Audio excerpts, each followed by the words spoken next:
یہ جو مراتب کا فرق ہوتا ہے، یہ جو درجات کا فرق ہوتا ہے، یہ جو کوئی برتر ہے کسی حوالے سے، پیسے کے اعتبار سے، دولت کے اعتبار سے، گھر کے اعتبار سے، بیوی اور بچوں کے اعتبار سے، وغیرہ وغیرہ، کپڑے پہننے کے اعتبار سے، اور جو دوسرا جو کمتر ہے نا، وہ کمتر کیا کرتا ہے، اس کی بیوقوفی ہوتی ہے، وہ اس برتر سے حسد کرنے لگتا ہے۔ وہ کہتا ہے یہ برتر کیوں ہے، حالانکہ اس بیوقوف کو یہ پتہ نہیں کہ اس چیز کے اندر تو وہ برتر ہے، لیکن بہت ساری چیزوں میں تو برتر ہے اس سے اور وہ کمتر ہے تجھ سے، تو یہ اس کے سمجھ میں نہیں آتا۔ حسد کرنے والا جو ہے اس کو اپنی خوبیاں نظر نہیں آتی، وہ خوبیاں کہ جن خوبیوں نے اس کو برتر بنایا ہے اس سے، وہ اس کو نظر نہیں آتا۔ تو اب یہاں سے حسد شروع ہوتا ہے۔ یہ ایک ایسی بیماری ہے، اللہ تعالیٰ معاف فرمائے، کہ جو گھر گھر میں لگی ہوئی ہے، یعنی خاندانوں کے خاندان اس بیماری کا شکار ہیں، ہر جگہ یہ بیماری لگی ہوئی ہے، اور اس کے نقصانات سے آپ کو اندازہ ہوگا کہ یہ کتنی تباہ کن ہے یہ۔ اچھا، اور یہ مسلسل کیوں بڑھ رہی ہے حسد کی آگ؟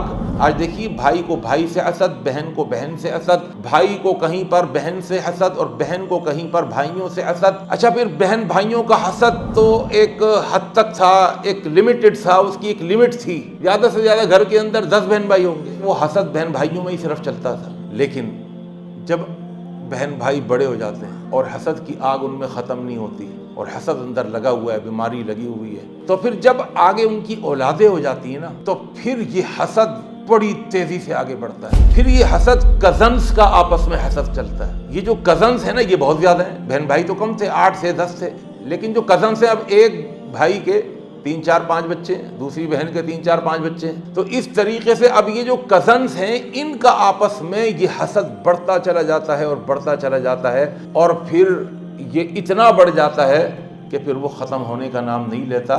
حسد کے بڑھنے کی ایک اور وجہ بھی یہ ہے کہ حسد کرنے والے کو کہتے ہیں حاسد، اور جس سے حسد کیا جائے اس کو کہتے ہیں محسود۔ جب محسود کو پتہ چلتا ہے کہ کوئی مجھ سے حسد کرتا ہے، تو چونکہ ہر ایکشن کا ایک ری ایکشن ہوتا ہے، ہر عمل کا ایک رد عمل ہوتا ہے، تو وہ بھی جوابی کارروائی کے اندر وہ محسود بھی اس سے حسد کرنے لگتا ہے۔ اب جب محسود بھی اس سے حسد کرنے لگ جاتا ہے اپنے حاسد سے، تو ہوتا کیا ہے کہ پہلے آگ لگی ہوئی تھی یک طرفہ، اب 2 طرفہ آگ لگ جاتی ہے، تو اب ایک ہی وقت کے اندر دونوں حاسد بن جاتے ہیں، اور ایک ہی وقت کے اندر دونوں محسود بھی بن جاتے ہیں۔ یوں یہ بیماری بہت تیزی سے بڑھتی چلی جاتی ہے۔ ایک اور چیز سمجھ لیجئے، المیہ یہ بھی ہے کہ ہم سب اپنے آپ کو محسود سمجھتے ہیں، ہم تو مظلومی بنتے ہیں نا، ہم کہتے ہیں بھائی مظلومی بن کے رہو، وہ ہے حاسد، ہم تو ہے ہی نہیں۔ اب ایسا تو ہو نہیں سکتا کہ ہم صرف محسود ہوں، اور حاسد تو پھر کون ہوگا بھائی؟ جب سارے بیٹھنے والے یہاں پر محسود ہوں گے تو حاسد کون ہوگا؟ کوئی یورپ میں بیٹھنے والا، وہ ہزاروں میل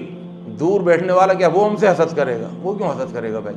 یہیں پر ہی ہم خود حاسد ہوتے ہیں، ہمیں پتہ نہیں چلتا، لیکن ہم اپنے آپ کو محسود سمجھتے ہیں۔ ہم انتقامی کارروائی کے اندر ہم بھی محسود بننے کے بعد حاسد بن جاتے ہیں، اور ہمیں اس کا شعور نہیں ہوتا۔